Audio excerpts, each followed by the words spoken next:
Hola, buenas tardes a todos. Eh, Muchísimas gracias por atender la invitación que les realizamos a este primer webinar.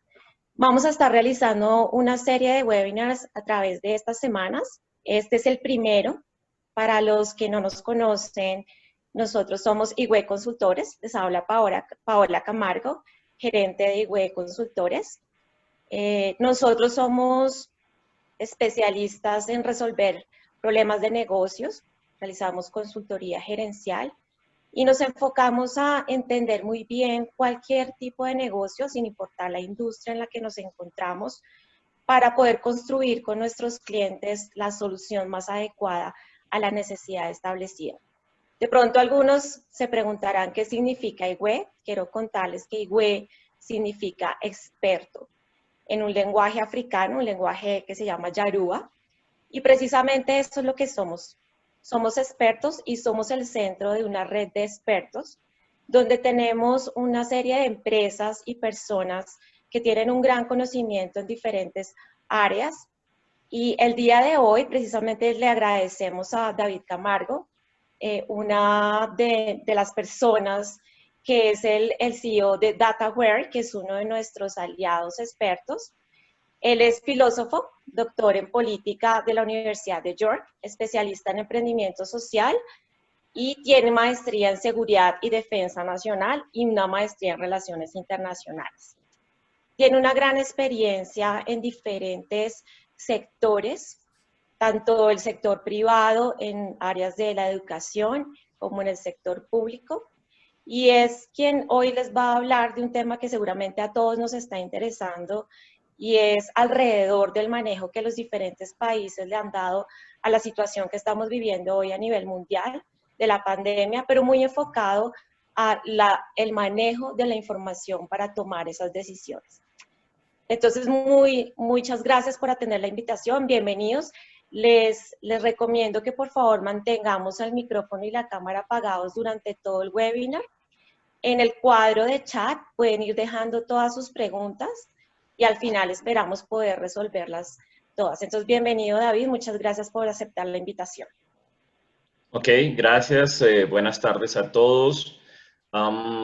Como tal vez algunos pudieron ver en la primera diapositiva, la devuelvo, estamos hablando de este escenario post-coronavirus, pero entre paréntesis hay algo que es muy claro. Estamos hablando desde la primera ola del 2020 y eso es algo que todos tenemos que tener muy en claro, muy en mente, y es que este es solo el inicio. Hasta ahora estamos viendo la primera ola que se da en este año. Es posible que tengamos una segunda, una tercera, hasta una cuarta ola en este año, y el próximo año es absolutamente seguro que va a volver. Eso es lo que sucede con los virus. Eso es lo que sucede. No hay nada extraño a ese respecto. Entonces, la pregunta es, estamos hoy acá y ya tenemos un problema económico serio al interior de nuestras empresas, tenemos un problema económico serio al interior de los países, de las ciudades. ¿Y qué hacemos? Hacemos esto, y esta es, digamos, la diapositiva con la que arrancamos y con la que terminamos. Nuestro gran mensaje hoy es algo absolutamente sencillo. Las crisis se gobiernan. No existe ninguna otra opción. Uno no puede permitir, uno no puede dejar que una crisis se resuelva por sí misma. Uno lo que hace es gobernar cómo quiere esa crisis. Uno no quiere las crisis, pero uno sí puede decidir cómo quiere que la crisis se dé, cómo quiere que los resultados de esa crisis se vean. En el caso nuestro, las economías, estamos siempre pensando qué es lo que tengo que balancear. Voy a balancear la pérdida económica con la pérdida de vidas humanas, con los retrasos y con, obviamente, los daños colaterales en los sistemas de salud y en la salud de las personas. Algo muy sencillo, en este momento las enfermedades como el sarampión, la rubeola, la varicela están cayendo. En este momento no hay contagio. ¿Por qué? Porque obviamente un efecto de esta cuarentena que estamos viviendo es que todas esas enfermedades que son transmisibles, pues dejan de transmitirse. Pero uno de los problemas que vamos a encontrar es que tanto como estamos dejando de transmitir esa enfermedad, también este aislamiento está llevando a que reduzcamos nuestros planes, nuestros procesos, nuestros esquemas de vacunación. Lo que quiere decir que a mediano plazo, muchas de esas enfermedades van a volver con muchísima fuerza. Estamos frenando en este momento la transmisión de la enfermedad, pero estamos reduciendo los esquemas de vacunación. Eso significa que en la sociedad, en un plazo corto, un plazo mediano, van a volver con más fuerza esas enfermedades. Pasa lo mismo con nuestras empresas, pasa lo mismo en cualquiera de nuestros sistemas. En este momento hemos reducido enormemente el gasto, el consumo, estamos ahorrando muchos recursos, tenemos obviamente que echar mano también de nuestros ahorros y va a llegar un momento en el que hemos ahorrado mucho, pero a la vez hemos dejado de gastar, a la vez entonces hemos detenido el ciclo económico. La pregunta es cómo lo reiniciamos. ¿Cómo lo reiniciamos alrededor de lo que son nuestros intereses propios, sin importar el sector industrial, sin importar el sector empresarial de servicios en el que nos encontremos? En el caso de los hogares, pues necesariamente implica, y eso es fundamental, gobernar la crisis. ¿Cómo se gobierna? Nos concentramos en el hoy, pero planeamos para el mañana. Tenemos que estar listos, tenemos que estar claros. Y cuando venga la nueva ola, ya estamos preparados, cuáles fueron las lecciones que aprendimos, hacia dónde nos orientamos. Veamos qué han hecho, y ese es un punto fundamental, los que tienen que tomar las decisiones. Hemos encontrado personajes nefastos, pero que los encontramos todo el tiempo también en cualquiera de los sectores en los cuales nosotros nos movamos. Personajes que toman decisiones de información. Eso nos lleva a algunos resultados muy específicos. Hay unos que toman decisiones sin información y niegan que esté sucediendo las cosas. Turkmenistán, que es prácticamente un dictador, ha dicho que nada está pasando. Tanto que llegó a prohibir que se usara la palabra coronavirus. Prohíbe que cualquier persona esté en la calle, en público, usando un tapabocas. Cualquier tapabocas es detenida por sus fuerzas de seguridad. Este tipo de respuestas de nada está pasando son típicas en las empresas cuando simple y llanamente vamos a encontrar que el negocio no logra arrancar, poco a poco se va moviendo, pero realmente no se mueve. Y seguimos diciendo, no, el negocio va bien, todo va muy bien. El caso de la tienda en la esquina que simplemente tiene un promedio de ventas mensuales que les deja unas ganancias alrededor de 1.000.000, 1.200.000, 1.500.000, pero tienes que trabajar de 8 de la mañana a 8 de la noche. Y dices, no, el negocio sobrevive, el negocio va apenas. ¿Es esa la realidad de tu negocio? La realidad de Turkmenistán es que está al lado de Irán, que tiene una gran cantidad de casos de coronavirus, de muertes por coronavirus. Y al lado de Irán dice, acá no pasa nada. El riesgo al que se expone una empresa, por ejemplo, una empresa que maneja un flujo de caja muy bajo, que deja unos resultados muy bajos, es que un mes con coronavirus y ya tienes que cerrar. No tienes cómo sostenerlo, porque el negocio no era realmente un negocio que fuera funcionando, pero sigues diciendo nada pasa. O de repente también tienes tu negocio y dices, oh, llegó el coronavirus, respuesta catastrófica. El señor Daniel Ortega, presidente de Nicaragua, tampoco muy aceptado desde el punto de vista democrático, se esconde un mes. Y cuando aparece, lo que primero que dice es, esto es una señal de Dios enviada para castigar a Estados Unidos y matar a la población de Estados Unidos, demostrar que el capitalismo no sirve, para mostrar las inequidades y que se genere en el fondo pues un castigo divino para Estados Unidos. Pero a Nicaragua no le va a pasar.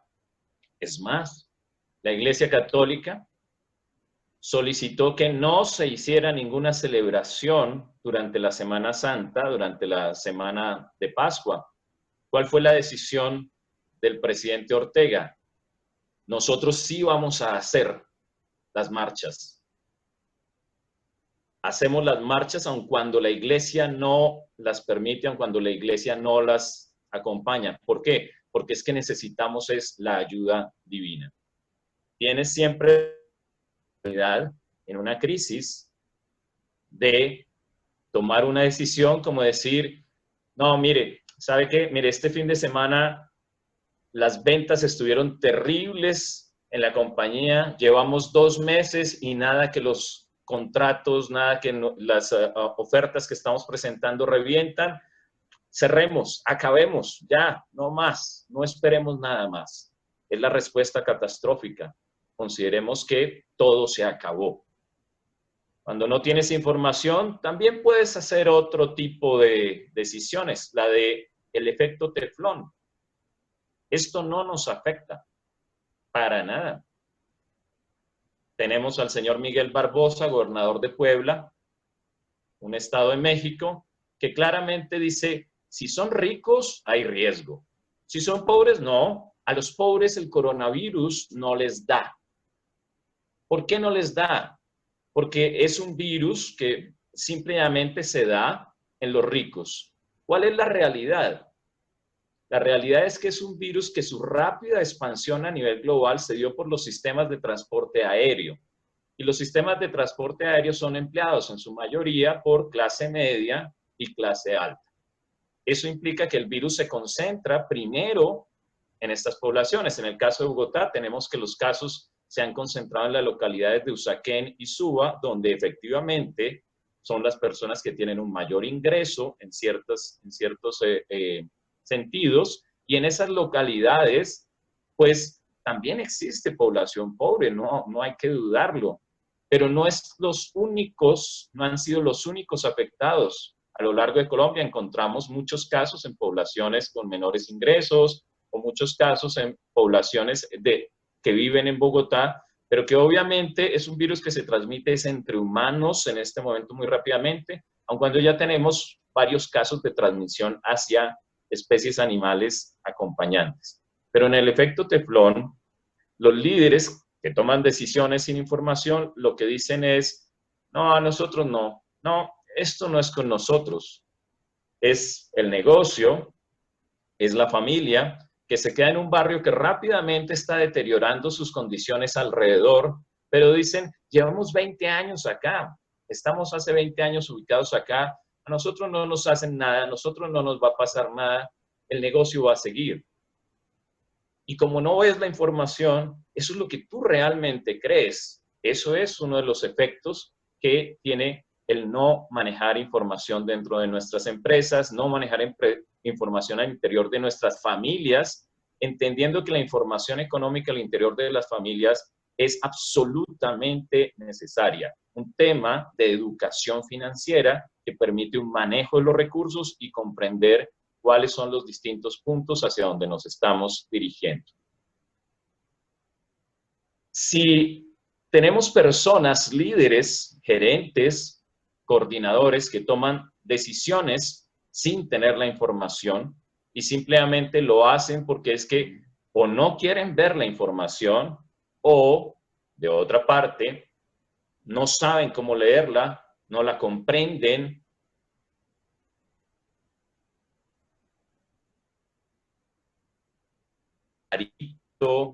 Me lo soñé, hoy amanecí y estoy pensando en que la compañía ahora debiera proyectarse en esta dirección, tomo la decisión sin información. También hay líderes que tienen la información, porque la información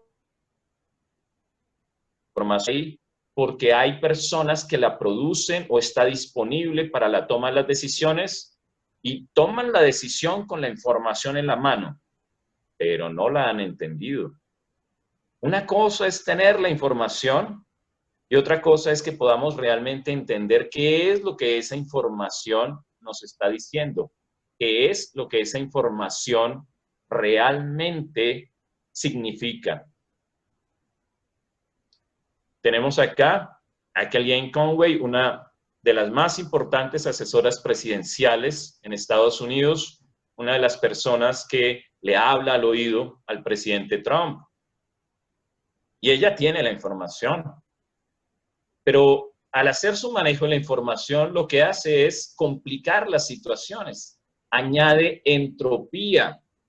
Genera que la crisis que queríamos gobernar, de la forma como la estamos gobernando, simplemente se vuelva más caótica. ¿Qué nos... Hombre, veamos que este es el coronavirus 19, el COVID-19. No es el coronavirus 1, no es COVID-1.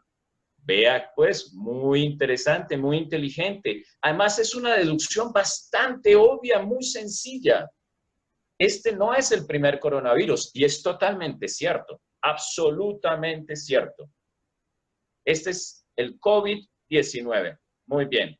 Si este es el COVID-19, hubo un momento en el que tuvimos el COVID-1, después el 2, después el 3, después el 4, el 5 y llegamos al 19. Es decir, este no es el fin del mundo.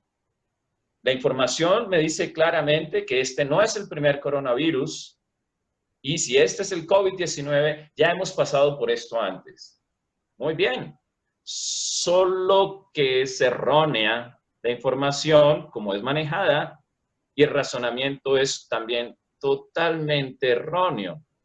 El nombre de COVID-19, COVID-19, se debe a que ha sido descubierto en el año 2019 y tomamos solo los dos últimos dígitos y es el COVID que en el año 19 apareció hacia noviembre, diciembre del año 2019. Qué mala idea del manejo de la información. Nos pasa todo el tiempo en las empresas, en las instituciones, y es simple y llanamente alguien que aparece y tiene que dar la cara, tiene que hacer la gestión y coge la información y rápidamente hace un balance y entra y nos dice a todos que no es un problema grave. Esta es otra crisis como la que nos ha venido sucediendo en la empresa año tras año, en la institución. Esto nuevamente es una situación que se puede manejar, no es la primera vez.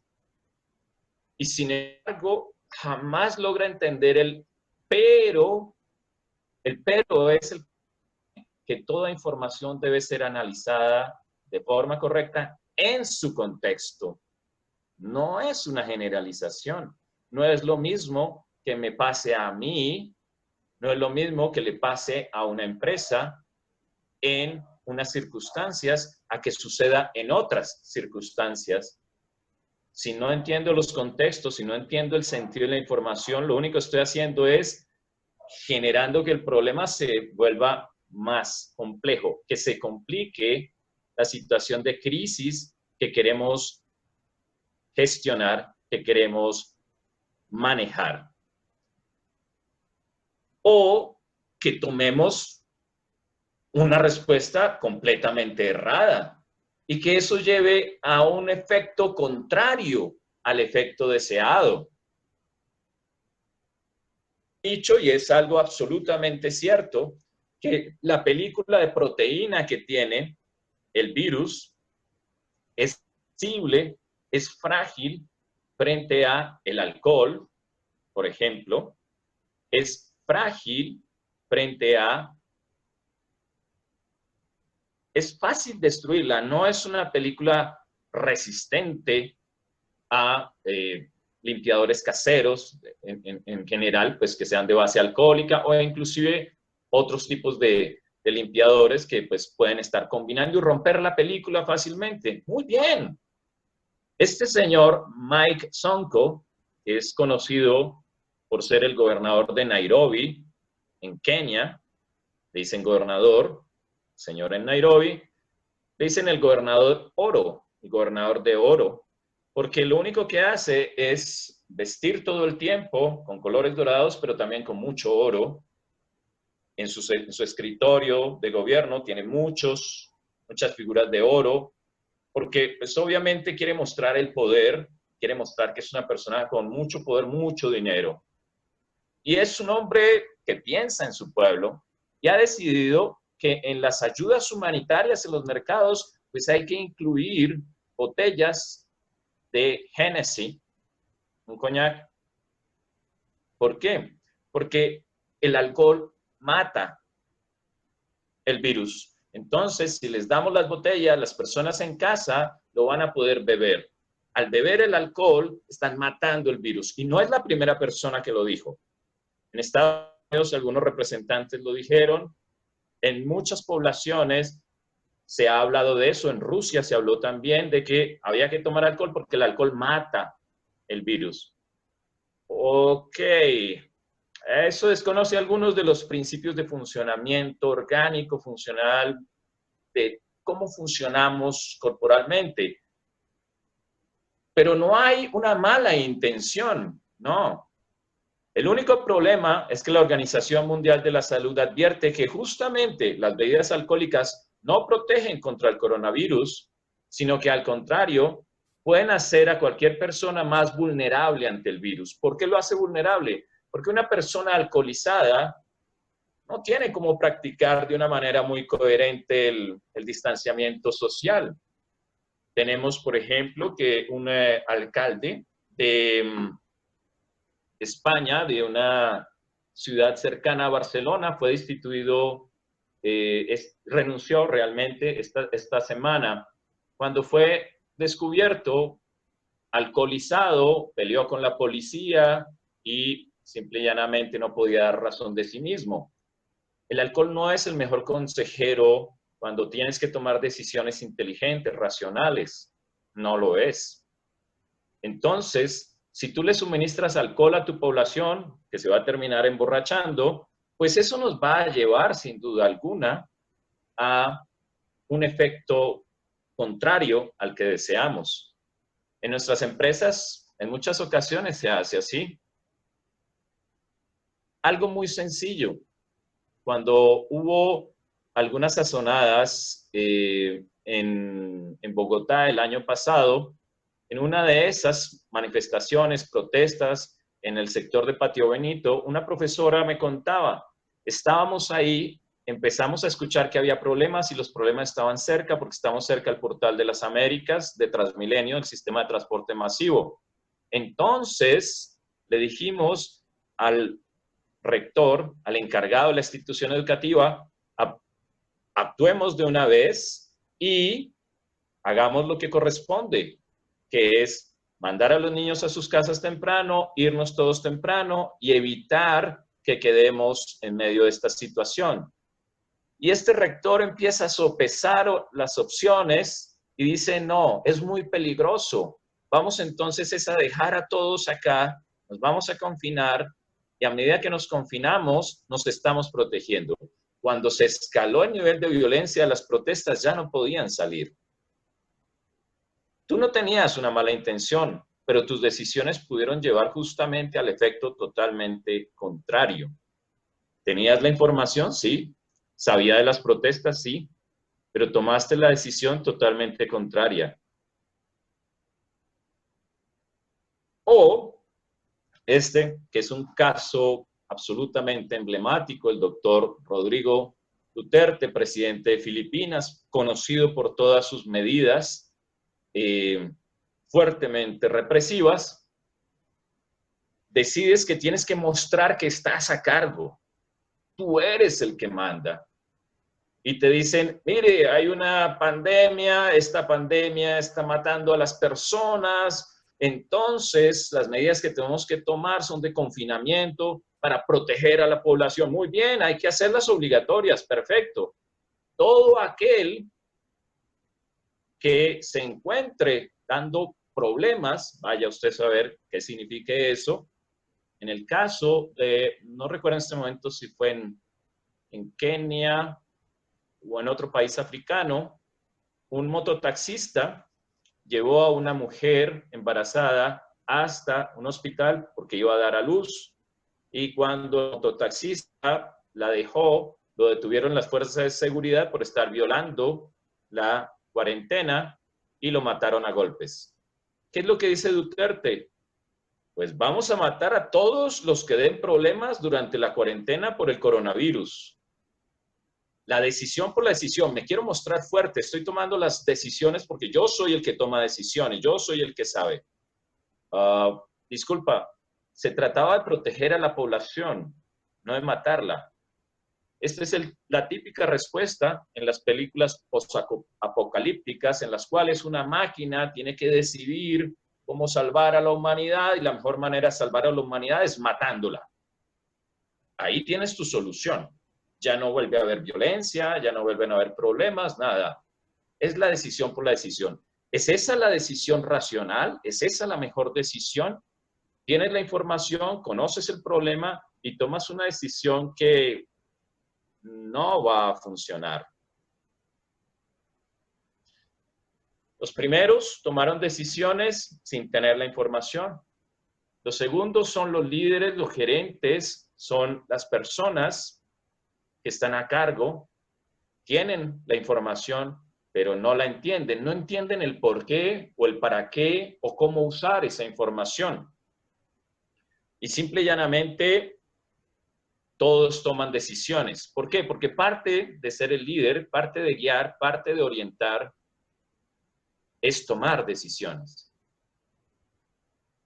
Pero no todas las tomas de decisiones son siquiera acertadas, correctas o realmente funcionales. Que toman decisiones, pero lo que tienen es una información muy puntual, muy específica. Una información que claramente los está llevando en una dirección. Decisiones a partir de información puntual, como la de la ministra del Interior de Colombia, la doctora Alicia Arango. Cuando tenía que tomar la decisión, cuando fue invitada, cuando requería tomar una decisión, entendió la magnitud del problema, entendió de manera absolutamente clara qué era lo que estaba sucediendo, pero no lograba entender el contexto en el que se estaba dando, el por qué y el para qué. Eso lleva a que se actúe de una manera específica sobre un problema específico, sin entender el contexto de la situación. Los problemas que se asocian, las causas que se deben atender, y en el fondo se descuida todo el proceso de planeación. Estoy tomando decisiones puntuales al momento, y lo he escuchado muchas veces de gerentes, de vendedores, y dicen, es que estamos vendiendo a pérdida. Y dice uno, ¿y por qué estás vendiendo? Es que hay que vender, ¿no? Igual. Ok, interesante. Muchas veces, montones, la razón cuando se les pregunta, ¿y por qué lo hiciste? O sea, digamos, quiero entender la lógica de por qué lo estás haciendo. Dice, es que si vendo ahora pérdida, van a venir mejores contratos después. Vamos a encontrar que después, en el futuro, en un futuro que desconocemos, eso es lo que vamos a lograr, vamos a obtener. Pero ¿es ese realmente el camino que queremos tomar y va a llevar a las decisiones que nos van a sacar adelante de las crisis que tenemos? ¿Estamos gobernando la crisis? La doctora Arango gobernó la crisis de la siguiente manera. No vamos a cerrar las ciudades porque no es el momento. ¿Por qué no? Es muy sencillo. El coronavirus aún no ha llegado a esas ciudades. Oh, por Dios. ¿Qué pasó ahí? ¿Por qué no más bien cerramos las ciudades para que no llegue el coronavirus? Y en este momento, las ciudades a las que no había llegado el coronavirus, pues podrían estar funcionando a su interior sin ningún problema. Estamos hablando de que en Colombia más de 900 municipios no tienen casos reportados ni sintomatologías asociadas al coronavirus. Esos 900 municipios pueden funcionar de manera autónoma a su interior, cortando rutas de conexión con otros municipios. Pero yo también puedo establecer un cordón sanitario. Cuando encontré los casos de coronavirus en Bogotá, cerré Bogotá y dejo cerrada Bogotá. Cuando encontré los casos de Cali, o voy ampliando los cordones, voy tomando decisiones acorde a. Pero en el momento de tomar la decisión puntual es no voy a cerrar estos, y al no cerrarlos lo que hice fue exponerlos. Y obviamente la solución a la crisis se va a retardar. Claramente, también hay mucha gente, y de hecho, eso es algo que yo doy clases y a mis estudiantes les comparto con frecuencia este tipo de análisis y les digo a los que dicen que es que Naciones Unidas no sirve para nada, la Organización Mundial de la Salud no sirve para nada, que es que tenemos el peor momento, que esta crisis ha dado con los peores líderes del momento, y uno diría, vamos, que en el punto 1, 2 y 3 nos han dicho las embarradas. Les debo decir que la mayor enseñanza que nos puede dejar esta crisis es que sin duda alguna jamás en la historia de la humanidad habíamos estado tan preparados para gestionar esta crisis.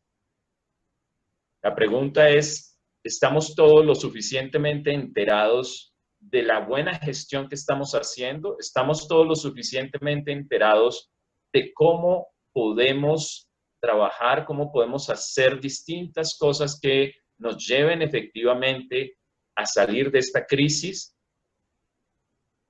Las respuestas están ahí.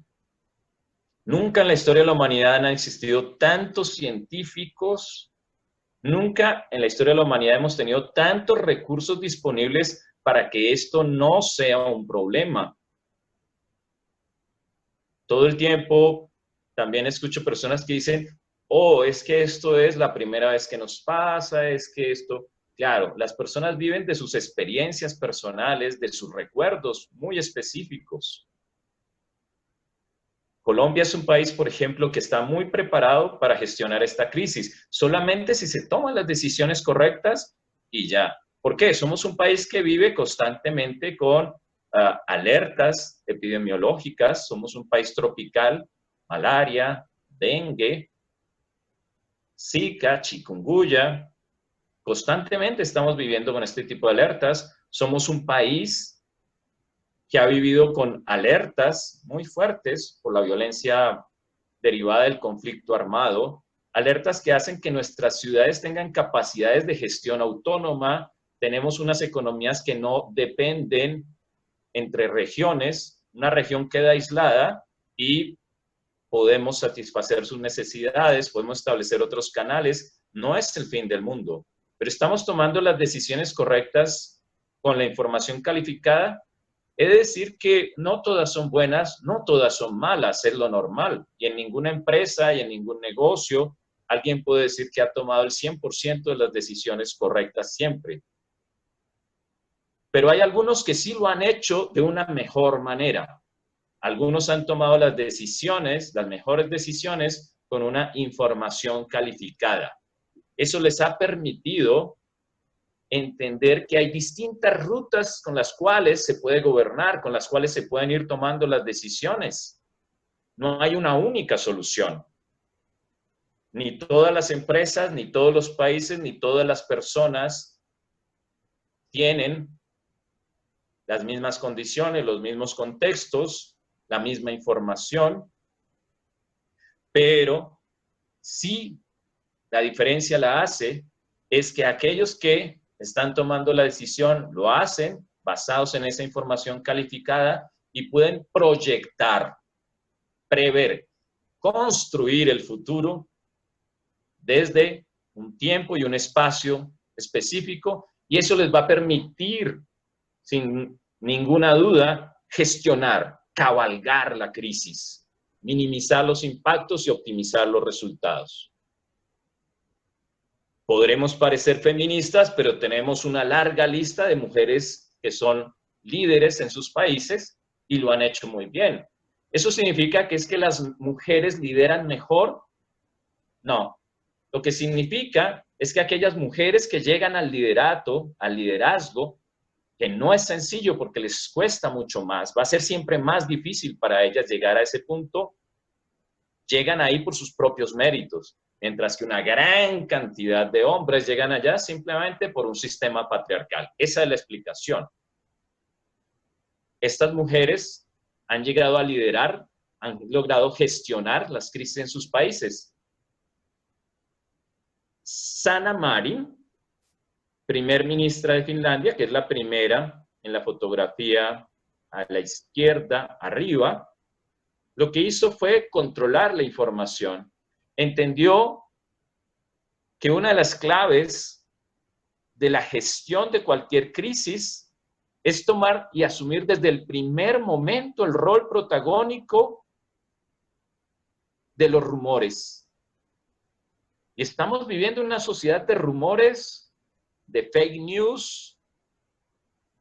Estamos viviendo una sociedad en la que esos son datos muy reales, si se crea, por ejemplo, por WhatsApp, por Twitter o por Facebook, una información falsa, la gente tiene una probabilidad 10, 20, 50, 100 veces más alta de leer esa información que de leer una información verdadera. ¿Por qué hacemos eso? Es parte de los mecanismos del cerebro. Y es un buen mecanismo si se sabe emplear. Yo lo primero que necesito en una empresa es saber los rumores del mercado, los rumores de la competencia, pero no darles crédito. No es para eso que los necesito. Los necesito es para entender cuáles son los miedos, cuáles son los temores, cuáles son una serie de condicionantes que existen en los mercados, que existen en los entornos, y no tomar las decisiones basadas en los rumores, sino entender cuáles son los puntos que estamos haciendo bien y en el fondo los rumores nos los están diciendo. Pero ¿qué pasa si los rumores terminan gobernando la gestión de la crisis? ¿Qué pasa si la gerencia, qué pasa si el liderato, si la primer ministro, si el presidente, si el gerente, si el coordinador permite que la gestión de la información la hagan los rumores? Es fatal. Por eso ella lo primero que hizo fue, entro a controlar la información y manejo a través de las redes sociales. Ella habla con los influencers, que hoy en día son parte de nuestra cultura, y pasa información científica. Y a través de la información científica, a partir de esa información procesada, información de calidad, volvemos a lo mismo, ella lo que dice es, lo que necesitamos es que todos entiendan a través de la información de la calidad las decisiones que tomamos. Y lo logra. Angela Merkel, la canciller alemana, se ha mantenido en el poder es por su liderazgo.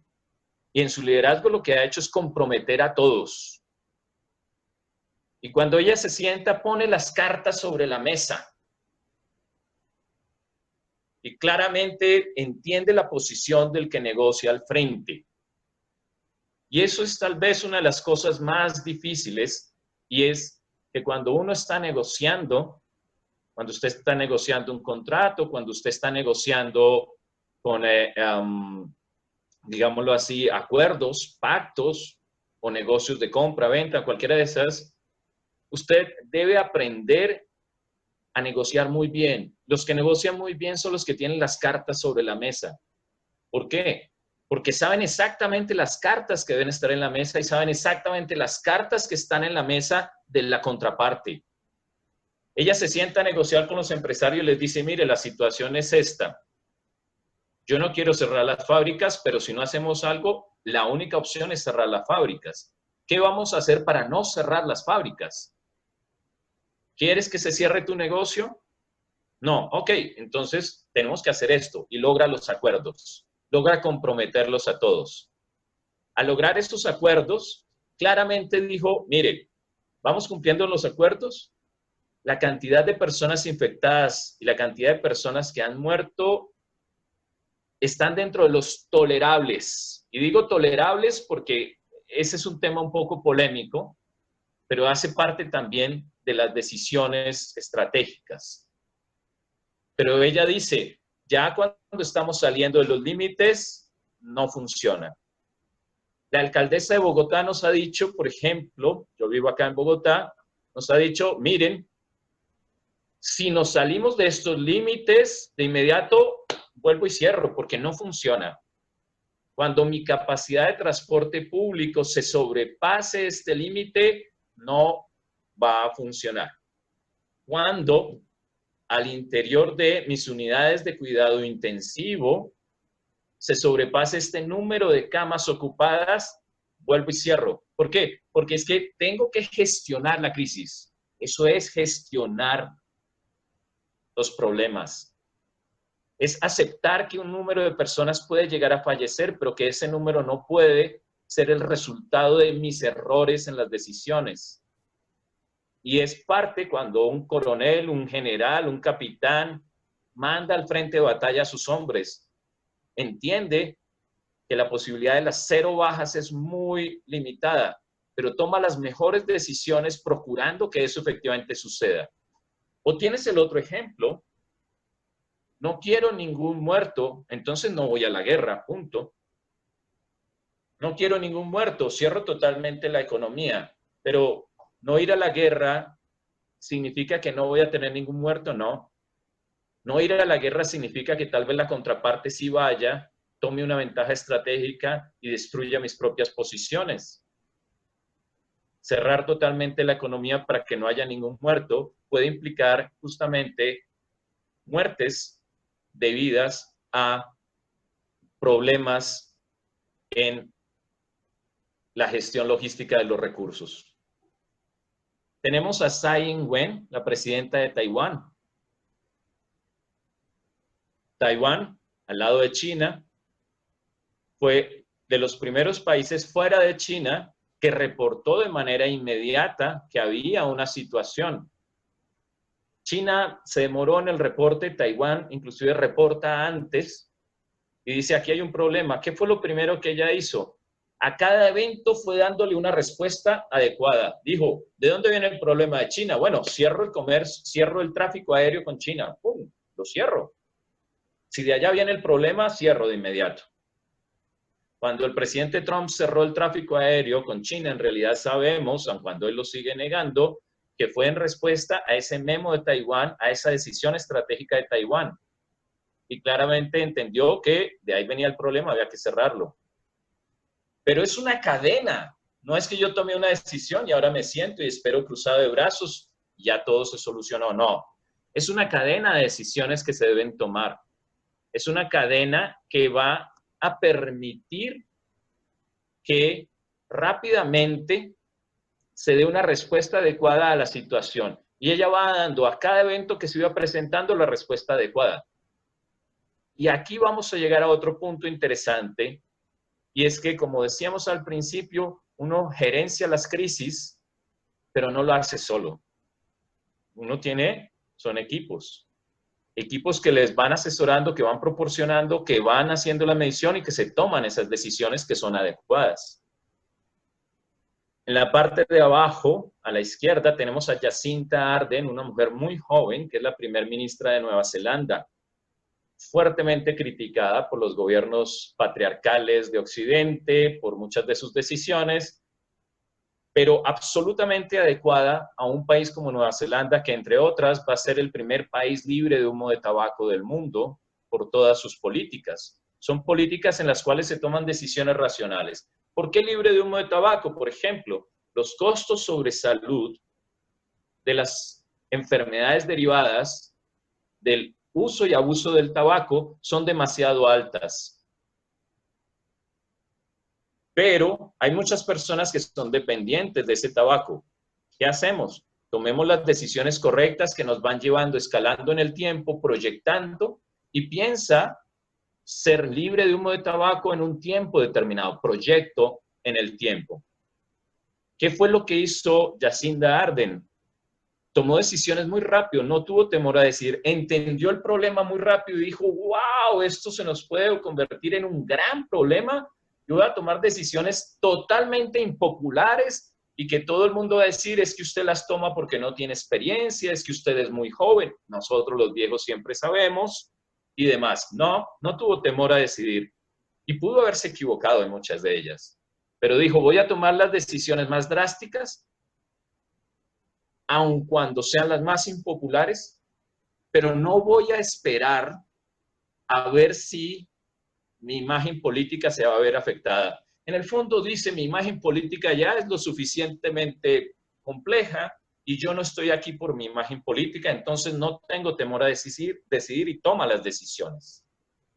Después está Katrín Jakobsdóttir, primer ministra de Islandia, que entiende claramente, bueno, hay que tomar decisiones. Bueno, muy bien. ¿Qué hacemos? No podemos tomar decisiones sin información. Bueno, ¿qué hay que hacer? Pruebas para todo el mundo. Todas las personas en Islandia tienen que hacerse la prueba del coronavirus y de esta manera tomamos decisiones sobre lo que hay que tomar decisión. Bueno, que Islandia es un país muy pequeño, una población muy pequeña, con una economía que se está realmente recuperando, pero que en el fondo lo pudo hacer de una manera muy rápida. ¿Pero podemos escalar ese tipo de decisiones? Sí. Nosotros no necesitamos hacer pruebas para todo el mundo para conseguir la información. Nosotros podemos hacer analítica de datos y esa analítica de datos nos lleva rápidamente a generar procesos de descarte que nos dice dónde debo concentrar las pruebas y no tengo que ir haciendo pruebas a todos. Y puedo obviamente ir generando unos clústeres de información que me van mostrando cuáles son los límites y cuando apenas aparece otro clúster que me indica que tengo que generar una secuencia de pruebas alrededor, lo voy haciendo. Pero si lo hago pronto, en este momento en España, por ejemplo, la posición más inteligente es asumir que toda la población de España ya tiene el coronavirus, porque no tiene sentido seguir persiguiéndolo cuando en realidad puede estar en todo lado. En este momento, una decisión inteligente sería decir, ¿cómo? Por principio que ya todos tienen el coronavirus, punto. Lo defino así. En Islandia dijeron, voy a asumir de principio que necesito saber si hay alguno que tenga el coronavirus y necesito saber es quién. Y son dos momentos de captura de información totalmente diferentes y van a depender de las decisiones que has ido tomando. El caso de Erna Solberg es muy interesante. La primer ministra de Noruega dijo, esto es un compromiso de todos y cuando digo todos, lo primero es que tiene que ser un compromiso de los niños. ¿Cómo puedo hacer que los papás se comporten? Comprometo a los niños. Les hago saber a los niños qué es lo que está pasando. Hablo con ellos y les digo, queremos que mueran los abuelos, queremos que mueran los padres. No, ok, entonces tenemos que hacer esto. Y cuando en casa alguien dice, es que ya no voy a poder pagar las cuotas del auto, le dice, papá, que las cuotas del auto ya veremos qué hacemos o nos quedaremos sin auto o miramos cómo solucionamos. Pero y el abuelo y tú, es un compromiso que surge desde la base, desde los niños. Y decir, es que esto es una decisión de todos. Yo no he visto, y qué pena que lo diga de esa manera, a un solo dirigente político en toda nuestra región latinoamericana que se haya acercado y haya hablado con los niños y haya construido a partir de ellos sus políticas. No, todas son decisiones de adultos, son decisiones de grandes. Ahorita en España hay una gran polémica porque la decisión del gobierno el fin de semana de relajar las restricciones para los niños menores de 14 años, que estaban supremamente estrictas, se convirtió en una espantosa forma de gestión política de la crisis frente a los niños. Es que los niños son infantes, son menores, entonces a ellos hay que decirles qué hacer, no hay que comprometerlos. Gravísimo error, la primer ministra de Noruega rápidamente dice, no, tiene que hacerse. Todos estos ejemplos son ejemplos que nuestras empresas, que nuestros negocios, en nuestras familias están ahí. siempre que hablo con mis estudiantes, arranco, por ejemplo, con el caso de la primer ministra de Noruega. Les digo, ¿cuántos de ustedes pudieron tomar o participaron en la toma de decisiones de la compra del auto, de la compra de la casa, del color de los muebles, del tamaño del televisor? Nada. Los padres toman las decisiones y los niños obedecen. En las empresas es igual. ¿Cuántos gerentes se sientan a hablar con el portero a ver, oye, ¿cómo nos afectaría esto? ¿Cómo lo ves? ¿Entiendes lo que pasa en nuestra empresa? No, porque es que es el portero. ¿Cómo va a hablar el gerente con el portero? Y mucho menos, ¿cómo va a tomar el gerente la decisión comprometiendo al portero? Justamente con IWE trabajamos en un caso específico, no hace mucho, en el que mirábamos esa situación y en esa planeación total, una planeación comprometida, pues tenemos que ver cómo se compromete a cada uno de los miembros de un equipo con la visión de empresa que tenemos. Yo no puedo construir una empresa si no es desde la base, como no construyo una sociedad si no es de la base. Y aquí estamos fallando enormemente. Si yo no tengo información, como nos lo dicen en Islandia, ¿cómo tomo la decisión? Y ojo, la decisión inteligente cuando no tengo información es asumir el peor de los escenarios. No hay otra opción. No debemos tener temor a decidir aun cuando sea impopular y podemos equivocarnos. La nuestra es una sociedad que castiga absolutamente de una manera absurda los errores, cuando justamente los errores son los que nos enseñan, los errores son de lo que aprendemos, es lo que construye el conocimiento. Los errores en nuestras empresas, los errores en nuestros procesos son los que nos enseñan cómo ser mejores. Y a cada situación una respuesta proporcional, adecuada. No es el fin del mundo, no es que no nos va a pasar nada, no es simple y llanamente que algo muy puntual represente, que algo muy puntual exceda su alcance. Las cosas puntuales deben tratarse de la manera puntual que requieren. Liderar es un compromiso, liderar es lograr el compromiso de todos. Y debemos controlar la información en todos nuestros entornos, en nuestras empresas. Hay que hablar con los hijos, en la familia, hay que ser muy claros que mira, que es que el negocio está cerrado y como el negocio está cerrado, pues tenemos que cambiar muchos de nuestros hábitos de consumo para poder reducir los costos. Hay que dejar de lado los caprichos, hay que dejar de lado la idea de que ser líderes es ser siempre los que de alguna manera están dando las decisiones. El líder es el que logra tomar las decisiones en equipo. Y llegamos acá. No lo sé si lo saben, pero hoy en día estamos en una situación en la que claramente 3 menos 1 es igual a 5. Y lo puedo sostener. ¿Por qué? Porque es que las cosas que normalmente creíamos que nos iban a funcionar, las cosas que normalmente nos iban a hacer daño, las cosas que normalmente estábamos en disposición siempre de entender o acatar de una manera u otra, ya no necesariamente son las respuestas correctas. Hay que construir nuevas respuestas. ¿Cómo vamos a construir ese futuro hoy? El petróleo llegó a terrenos negativos, menos $37. Uno de los expertos que dijo, claro, que esto va a llegar a terreno negativo y muy rápido, ya dijo que tranquilos que es muy probable que podamos llegar a ver precios de menos $100 el barril. ¿Pero cómo? ¿Cómo es esto posible? Bueno, 3 menos 1 es 5 hoy en día, porque vamos a encontrarnos en unas situaciones que no habíamos estado antes, son terrenos diferentes, difíciles.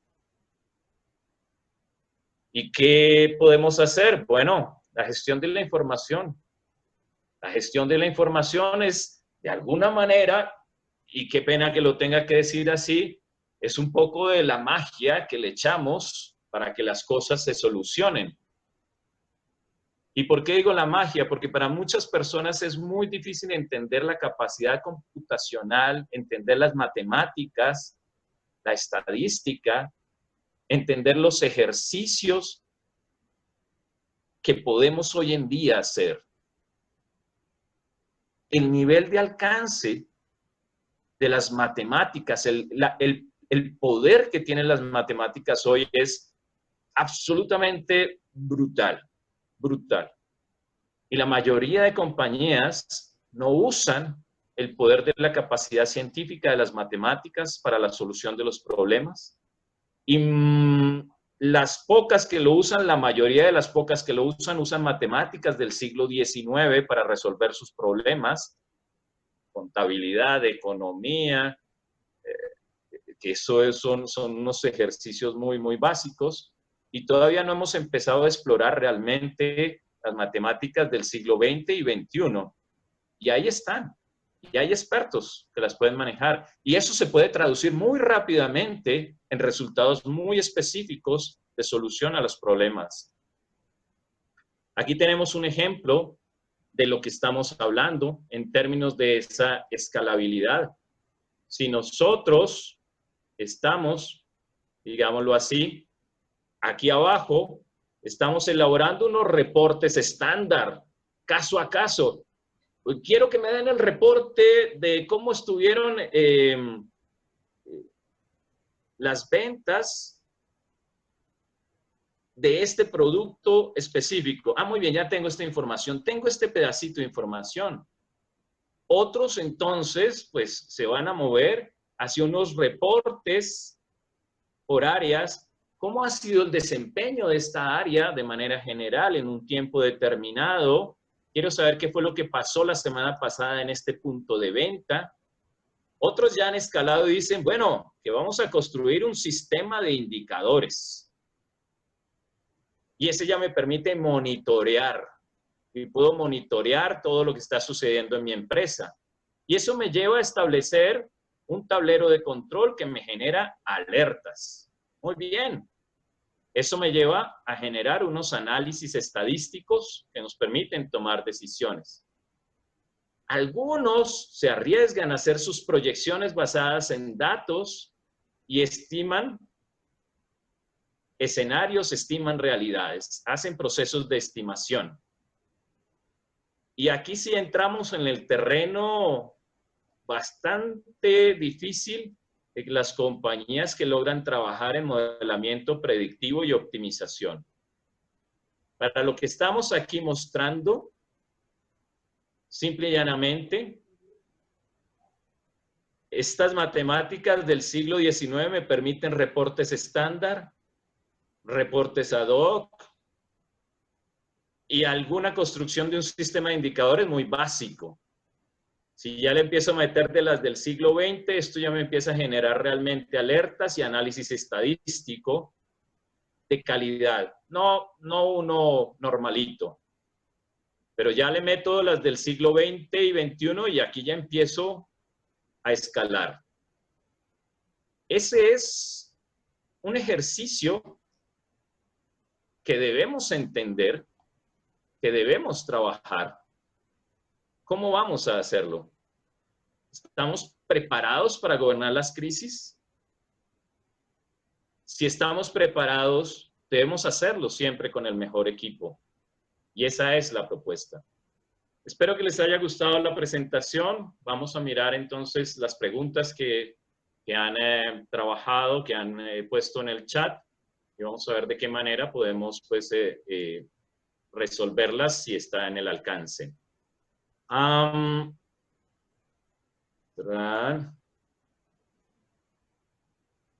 Ok, aquí Julio Ramírez nos pregunta si fue descubierto o creado en un laboratorio el coronavirus. La información que tenemos, no hay absolutamente nada que nos diga que ha sido creado en un laboratorio. No hay ningún dato, ningún rastro. Eso es lo que la ciencia nos dice. Sencillo, sencillo. Y si realmente se piensa en eso, pues, bueno, que ya estamos en el terreno de la conspiración, de las teorías conspiracionistas. Lo que sí puede uno, de alguna manera, pensar es que, pues, vivimos en un mundo paranoico. Y ese es un problema bien, bien complicado. Mauricio pregunta que el cuestionamiento de la Organización Mundial de la Salud por no atender las alertas tempranas y por proteger a China, minimizando la situación. No, no es cierto. Eso es propaganda política. La Organización Mundial de la Salud no actuó de esa manera. La Organización Mundial de la Salud, por el contrario, viene diciendo, cuidado, señores, que se nos viene la próxima pandemia. Se ha venido preparando, ha venido generando todos los sistemas de alerta, se han generado los reportes. No hubo ningún ejercicio de ocultamiento. Eso es propaganda y no tiene sentido. Preguntan si a partir de, si después dónde se puede volver a ver la charla, creo que va a quedar un link disponible del video, sí, creo que ahí lo respondieron. Dice, a partir de qué bases de datos, si se conoce, se podría hacer un buen análisis predictivo del nivel de contaminación y mapas de futuro para ser más receptivos en las pruebas. ¡Wow! Hay todas. Nosotros tenemos toda la información. Esta es una sociedad, ustedes no se imaginan la cantidad de datos que producimos en Colombia y datos de una excelentísima calidad, pero nadie invierte, muy pocos invierten en el análisis del procesamiento y la construcción de esas. Hace poco vi pues un mapa bastante básico, muy bonito, muy sencillo, en el que decía cuál es, digamos, pues nuestro nivel de riesgo por zonas en Bogotá. Es un ejercicio muy básico, pero para hacer procesamiento de datos, pues lo que requiere es inversión, lo que requiere necesariamente es tiempo. La mayor inversión que requiere es tiempo. Nosotros como sociedad producimos una cantidad absolutamente bestial de datos y no los estamos usando de la manera correcta. No los estamos usando. ¿Qué podemos hacer? En el caso de Bogotá, construir una ciudad inteligente no tiene ningún problema. En el caso de Bucaramanga, en el caso de Medellín, en cualquiera de los casos podemos construir ciudades inteligentes basadas en datos. Ciudades que toman sus decisiones basadas en información. Pero hay que trabajar en ello. Y aquí, tanto así, me voy a quitar las gafas y me voy a poner totalmente escéptico. El problema no es ni siquiera la cantidad de datos, los datos que se requieren, porque están todos, no hay ningún problema. La capacidad de procesamiento, porque la tenemos una gente absolutamente capacitada. Colombia se ha convertido en un hub de computación y en un hub de análisis de datos muy bueno, pero lo hacemos para empresas del extranjero que saben que somos mano de obra más barata, porque somos muy buenos. El problema es que después de tener todo eso, los gobernantes tomen las decisiones basadas en la información. Ese sí es el problema. Nosotros tenemos, por ejemplo, yo trabajé en la unidad de restitución de tierras, tenemos toda la información necesaria para mandar a prisión a todos los que se robaron la tierra en este país, a todos los que han apoyado el paramilitarismo, a todos los que están relacionados con el narcotráfico. Tenemos toda la información disponible. Cuando nosotros propusimos ese tipo de análisis, se nos quedaron mirando como, ¿usted está seguro de que eso es lo que queremos? No sé si sabe, pero el director acá es nombrado políticamente, esto es gobernado políticamente, esto... No, la información la tenemos. Ustedes no se imaginan el sistema de datos de la Fiscalía, eso es una montaña de información con la cual podríamos resolver todos los crímenes prácticamente, o sea, es una barbaridad. Aquí, lamentablemente, una persona logró un contrato por sus conexiones políticas para hacer analítica de datos sobre la base de datos de la Fiscalía e hizo algo que haría pues un niño con muy buena intención y con crayoles cuando le piden pues que de alguna manera lo que se requiere es un mural gigante. Hizo una cosa absolutamente pobre y cobró, eso sí. Bueno, tal vez, y esa sí es una de las ventajas, estas personas sí tienen una altísima capacidad de entender cuánto le pueden cobrar a alguien. Ese sería el aprendizaje ahí. Pero el resultado fue que en el fondo se desacreditó completamente la analítica de datos a nivel de gobierno en muchos sectores, porque Bueno, y voy a decir el por qué. En el fondo, es porque simple y llanamente lo que quieren es, y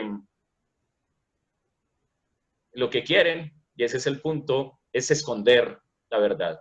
¿Saben a qué es a lo que más temor le tienen los políticos y lo que va a gobernar nuestro mundo? La inteligencia artificial. La inteligencia artificial es la llave con la cual vamos a descubrir, con la cual vamos a poder trabajar, con la cual vamos a poder hacer los cambios que requerimos. Y la ciudadanía ya se está empoderando de ella. Hay muchos colectivos que se empoderan de eso y hacen los ejercicios.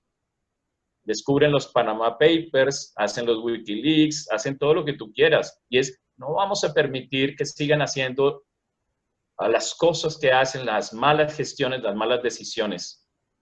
Sobre los modelos matemáticos, hay muchos tipos de trabajos que se hacen. Básicamente lo que uno hace es análisis de tendencias y anomalías. Eso es analítica descriptiva, que es la que la mayoría de las personas hacen.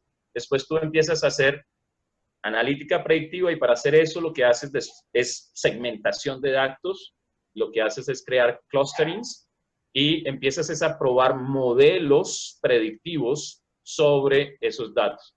Y para encontrar cuáles son los modelos predictivos hay un montón de pruebas que nos permiten entender cuáles son los modelos que son más ajustados, más apropiados a los datos.